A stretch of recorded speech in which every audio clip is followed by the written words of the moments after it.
Nagarjunasagar project crust గేట్లు మరొకసారి తెరుచుకున్నాయి. ఎగువ నుండి భారీగా ఇన్ఫ్లో వస్తూ ఉండడంతో దిగువకు నీటిని విడుదల చేస్తున్నారు. సాగర్ క్రస్ట్ గేట్లన్నీ తెరవడం ఇది రెండోసారి. మరికొద్ది రోజుల పాటు ప్రాజెక్టుకు ఇన్ఫ్లో కొనసాగనుంది. మరింత సమాచారం మా ప్రతినిధి విజయభాస్కర్ అందిస్తారు.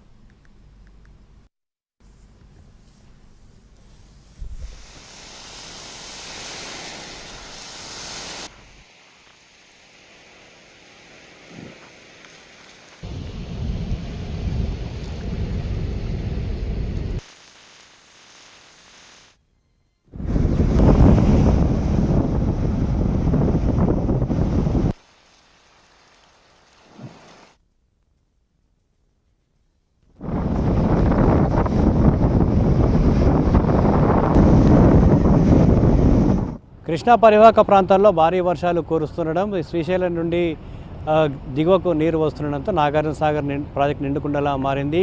589.40 అడుగులకు చేరడంతో ఎగువ నుంచి వస్తున్న వరదను అంచనా వేస్తున్న అధికారులు 26 క్రస్ట్ గేట్లను తెరిచారు. 26 క్రస్ట్ గేట్లను 5 ఫీట్ల మేర తెరిచి దిగువకు నీటిని విడుదల చేస్తున్నారు. గడిచిన 3 రోజుల నుంచి కూడా ఎగువ నుంచి భారీగా ఇన్ఫ్లో వస్తుంది. ఈ నేపథ్యంలోనే 2 గేట్ల నుండి మొదలైన అవుట్ఫ్లో దాదాపు ఇప్పుడు 26 క్రస్ట్ గేట్లను తెరిచి దిగువకు నీటిని విడుదల చేస్తున్నారు. ఈ సీజన్లో 26 క్రస్ట్ గేట్లు తెరుచుకోవడం ఇది రెండవసారి.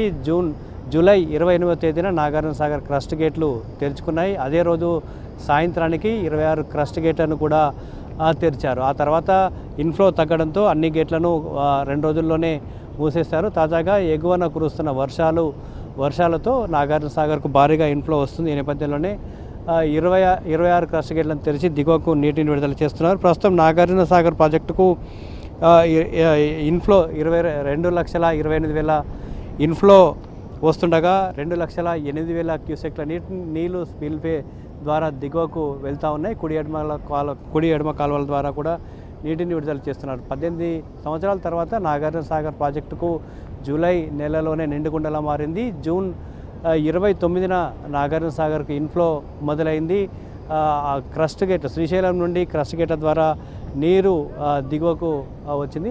జూన్ 30 నుంచి ప్రారంభమైన ఇన్ఫ్లో జూలై 28 నాటికి పూర్తిస్థాయి నీటి మట్టానికి చేరుకుంది. 588 అడుగులకు చేరుకుంది. అంటే దాదాపుగా 28 రోజుల్లోనే 182 టీఎంసీల నీరు నాగార్జునసాగర్ ప్రాజెక్టుకు వచ్చి చేరి నిండుకుండలా మారింది. గత కొద్ది రోజుల నుంచి కూడా ఇన్ఫ్లో పెరగడంతో దిగువకు నీటిని విడుదల చేస్తున్నారు. జూన్ 28 నుంచి 4 రోజుల పాటు వరుసగా క్రస్ట్ గేట్ల ద్వారా దిగువకు నీరు వెళ్ళింది. ఆ తర్వాత ఇన్ఫ్లో పూర్తిగా తగ్గిపోవడంతో క్రస్ట్ గేట్లను మూసేస్తారు. 3 రోజుల నుంచి కూడా మళ్ళీ ఎగువ నుంచి ఇన్ఫ్లో వస్తున్న నేపథ్యంలో క్రస్ట్ గేట్లను తెరిచి దిగువకు నీటిని విడుదల చేస్తున్నారు. ఈ జూలై 28 నుంచి ఈ రోజు వరకు దాదాపుగా 11.5 లక్షల క్యూసెక్ల నీరు దిగువకు వెళ్ళిపోయింది. అంటే దాదాపుగా 70 టీఎంసీల నీరు నాగార్జునసాగర్ ప్రాజెక్టును దాటుకొని సముద్రంలోకి వెళ్ళిందని చెప్పుకోవచ్చు. మరోవైపు నాగార్జునసాగర్ ప్రాజెక్టుకు అక్టోబర్ 2వ వారం వరకు ఎగువన వర్షాలు కురిసే అవకాశం ఉంటుంది. కృష్ణా పరివాహక ప్రాంతాల్లో వర్షాలు కురుస్తాయి కాబట్టి ప్రాజెక్టుకు ఇన్ఫ్లో మొదలవుతుంది. ఇప్పటికే నాగార్జునసాగర్ ప్రాజెక్టుకు సంబంధించి 589.40 అడుగుల వద్ద ప్రస్తుత నీటి మట్టం ఉంది. 590 అడుగులు గరిష్ట నీటి మట్టం కాగా ఇప్పటికే 589.40కు చేరుకుంది. 310 టీఎంసీల నీటి నిల్వ ఉంది. ఎగువ నుంచి ఇంకా వరద వచ్చే అవకాశం ఉంది. రాబోయే రోజుల్లో కూడా కృష్ణా పరివాహక ప్రాంతంలో వర్షాలు కురుస్తాయి. ఈ నేపథ్యంలోనే ఎగువ నుంచి వస్తున్న ఇన్ఫ్లోని కూడా పూర్తిగా దిగువకు విడుదల చేస్తున్నారని చెప్పుకోవచ్చు. ఎంతైతే సాధారణంగా ఇక రాబోయే రోజుల్లో కూడా ఎగువ నుంచి వరద వచ్చే అవకాశం ఉంటుంది కాబట్టి 585 అడుగుల నీటి మట్టం మెయింటైన్ చేస్తూ దిగువకు నీటిని విడుదల చేసే అవకాశం అయితే ఉంది. మొత్తంగా అప్పటికప్పుడు వరద ఎగువ నుంచి భారీగా వస్తున్న నేపథ్యంలో ప్రాజెక్టు అధికారులు కూడా ఎప్పటికప్పుడు నాగార్జునసాగర్ పరివాహక ప్రాంతంలో ఎగువ ప్రాంతంలో కురుస్తున్న వరదను ఎప్పటికప్పుడు కూడా మానిటరింగ్ చేస్తున్న పరిస్థితి